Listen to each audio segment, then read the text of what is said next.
Hello everyone and welcome back to my channel. So you know how we always use text prompt to generate images with Stable Diffusion, right? But what if we could use an image as a prompt? That's exactly what we're going to do today. We're going to use IP adapters, also known as image prompt adapters. And honestly, it's pretty cool because the saying one picture is equal to 1,000 words. It would be super difficult to generate an image using just text prompts. That's as coherent to a reference image as. But with IP adapters, it's super easy. So in this video, I'll show you how to implement this in the diffusers library. We'll see how to generate variations of images, how to combine it with control nets that we saw in the previous videos, and we'll even do some face swapping. It gives you an extra layer of control over what you want to generate. And you don't even need to fine tune the model. So yeah, let's go ahead and see how we can do this. But before we jump in, if this sounds interesting to you, don't forget to subscribe to the channel. They are basically built on top of a stable diffusion model where there are some extra layers that are added who can accept an image prompt. And then those image prompts are used in cross attention during the generation. So here is the structure. So this is, let's say this is your image prompt. It goes through an image encoder, and this is after the embedding, you get the image features. And these image features are exactly same as you get the text feature from the clip model. And then there is a cross attention, extra cross attention layer, which helps in doing the cross attention between the unit and this extra image feature during the generation. And you only train this cross attention layer and this few amount of layers. So that part is only trainable, and rest everything else stays the frozen. The unit stays the frozen. The text embedding phase remains the frozen. The image encoder is frozen. Just this little cross encoder part is what trained. So what we can do with this? With this image, so if you use this image as an image prompt, you can generate various different structurally similar image from this one. For example, let's say you give this image and this canny edge control net, then you can generate something like this. Or this depends upon what model you are using. So this gives you an additional layer of control over what you want to generate. That's it. You can still use ControlNet alongside. You can still use in painting alongside, or just text prompt. For example, let's say you pass this image prompt and a text prompt saying wearing sunglasses. So it can generate a similar looking image with sunglasses or variations of it. So for example, here, this is the image prompt. These are different image prompts. And you see with different stable diffusion model, you get slightly different results, but they more or less look the same. In this video, we are going to use the Stable Diffusion 1.5, but this all versions like Realistic Vision V4, anything V4, they're all more fine-tuned version of the Stable Diffusion 1.5. The structure remains exactly the same, nothing changed. So you see, this is the image prompt, and the generated image is very similar to what the image prompt is. Same goes here, same goes here. Yeah, all the images are, it's very hard to describe using words exactly what you want. But when you give image prompt, the generated image is very much similar to the what the original image is like. And also, you can use additional conditioning. For example, this is your image prompt and this is your condition. So the model will try to follow both. This depth map, according to the depth map, it will generate something, and also it will try to take the texture, the color combination of the image prompt. You see here also. Here it's say the line detection model. Here is the depth model. It combines the depth model with this image prompt, and you get results like this. You see, they're very interesting to look at, and it basically gives you an extra layer of control, as I just said.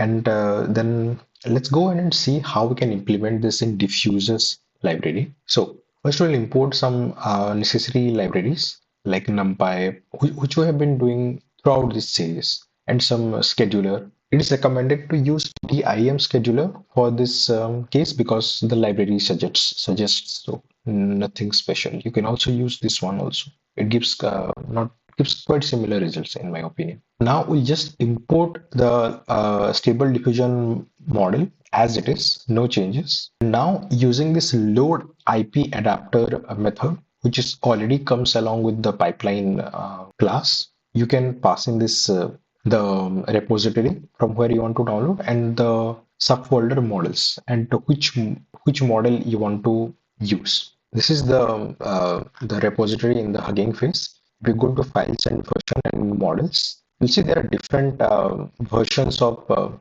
IP adapter, but there are two main ones. One is this SD1 1.5, and one is this full face version. The full face version is more useful when you want to copy someone's face, a human face basically. And the Stable Diffusion 1.5 version is used for general images. And also there is another thing that you can set the scale of IP adapter. It can go from 0 to any finite number, but having a very high value can give unnatural looking images. So for now, I'm setting it to 1 and I'm loading an image. So let me run this one. I'm loading an image. I have here this image. This is an AI generated image. I'm resizing that. This is not important. It internally does the resize anyway because the model takes 256 cross 256 as input. And I'm generating 5 different variations of this just to see that how the model.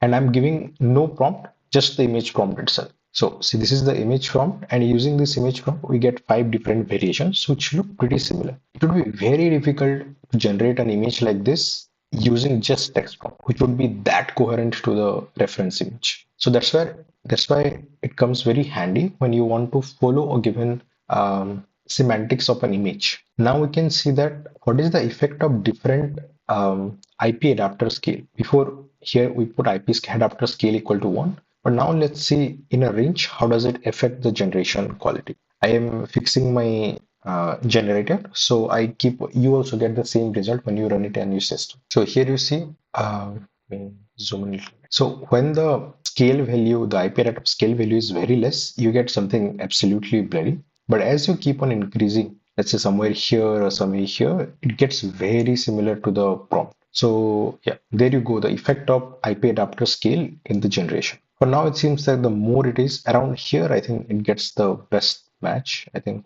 what is the fourth value? The fourth value is around 0.8 or 1.0. Now we'll see how we can do image to image with this IP adapter. So for that, we'll import Stable Diffusion image to image pipeline, and we call the from pipe method and pass the pipeline that we just created. And this will create a new pipeline called image to image pipeline. It will also have the adapter, so no need to add the adapter again. And now I'm loading 2 different images, this image and this image. Now what I will do is I will use this as an image prompt, and I'll do image to image on this one.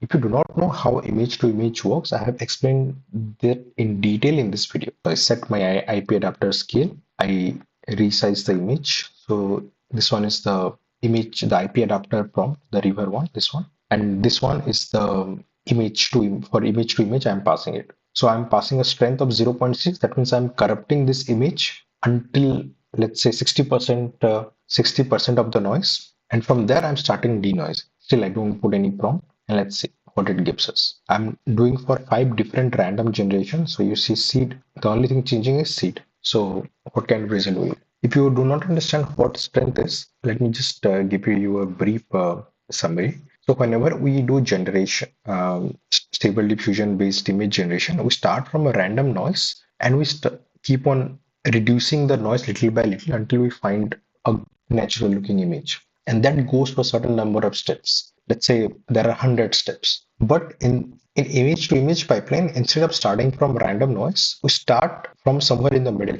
So for example, let's say we take this image, we corrupt it until 50% of the steps and then start denoising from there. So during the denoising step, the model has still some understanding of what the actual image looks like. Now our generation is complete.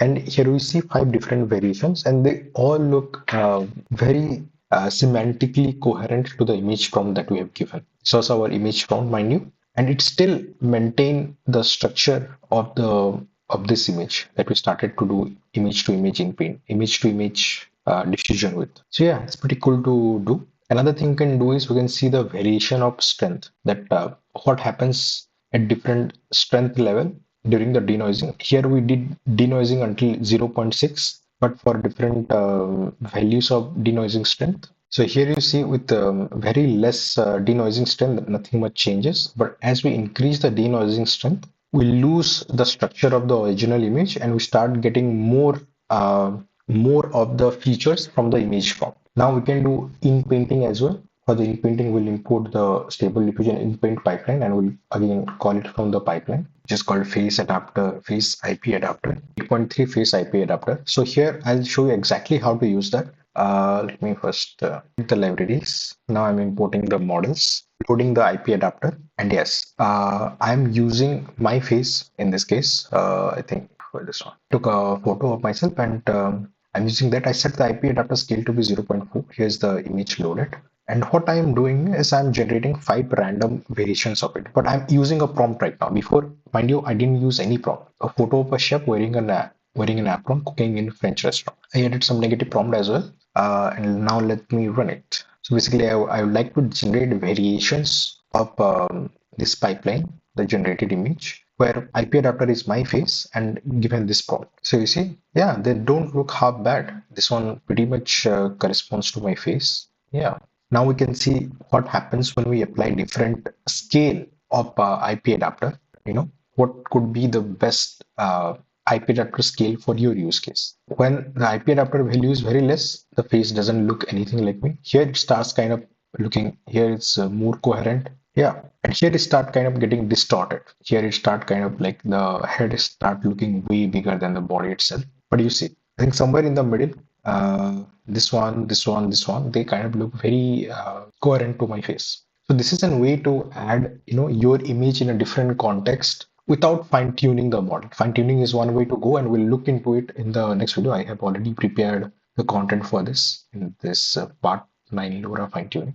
And now let's say how the different prompts affect it. So I asked ChatGPT to generate 4 different prompts. One is cinematic portrait of a person, hyper-realistic watercolor illustration, cyberpunk portrait, and oil painting. So let me run this, and now let me run this one. So here I'm just changing the prompt among these prompts and generating different variations of the image. It still has my face as an IP adapter image, IP prompt image.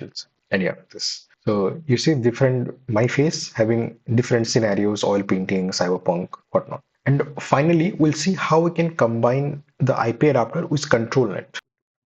And now, like this, we import all the necessary libraries that we need for using the ControlNet, which we already discussed in the previous video. And like that, we get then